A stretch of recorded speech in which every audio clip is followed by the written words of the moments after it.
அனைவருக்கும் வணக்கம்.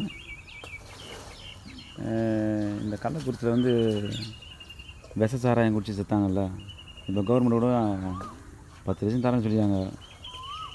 இல்லை அண்ணன் சீமாங்காகத்தான் காட்டு தானே. இப்போ வந்து இராணுவத்தில் செத்துறாங்க, இலங்கையில் சுட போட்டு நம்ம மீனவர் செத்துருக்காங்க. அப்புறம் வந்து விபத்துக்களை ஆக்சிடென்ட் ஆகி சாகிறாங்க, பாம்பு கடிச்சு சாகிறாங்க, எலக்ட்ரிக் ஷாக் அடிச்சு சாகிறாங்க. அவங்களாம் வந்து கவர்மெண்ட்டு தான் பொறுப்பு எடுத்து செய்யணும். நான் அவங்களுக்கு அது வரையிலும் அந்த அளவுக்கு செய்யலை. கவர்மெண்ட்டு மது தடை பண்ணுறேன்னு சொல்லிட்டு அவங்களே தடை பண்ணல, கொஞ்சம் கொஞ்சமாக குறைய சொல்லுவாங்க, அதுவும் தடை பண்ணல.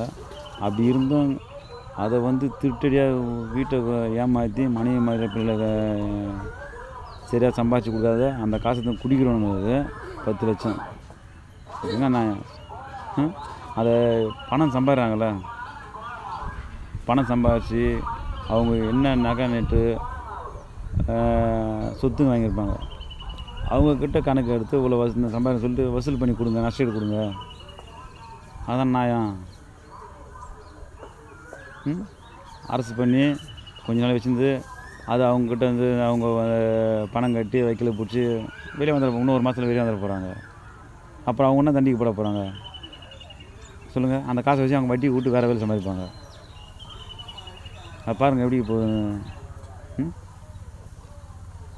யாருக்கு பாதுகாப்பு, யாருக்கு இல்லை பாருங்கள். அவங்களுக்கு வந்து செத்து போனவங்களுக்கு வந்து நான் வந்து எதிராக பேசலை. அவங்க பாவம் குடிச்சிட்டு உயிரிழந்தாங்க. அவங்களுக்கு வந்து ஆழ்ந்த இறக்கம் தெரிவிக்கிறேன்.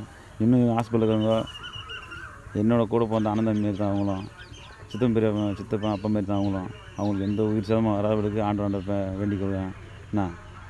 ஆனால் அரசாங்கம் எடுத்த முடிவு வந்து அது வரதுக்கு தகுந்தாக்கா அப்போ இனிமேல் வருங்காலத்தில் நம்ம இராணுவத்துலேயோ சரி, எதுவும் சரி, இயற்கை மரணமோ இல்லை ஏன்னா இயற்கை மூலிமா இடி மின்னல் தாக்கி பாம்பு கடிச்சு கரண்ட்டு பிடிச்சி இனிமேல் சாகிறவங்களுக்கும் அரசாங்கம் பெரிய தொகையை கொடுத்து உதவணும்.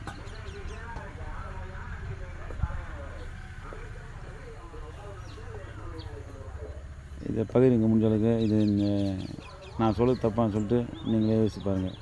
நன்றி.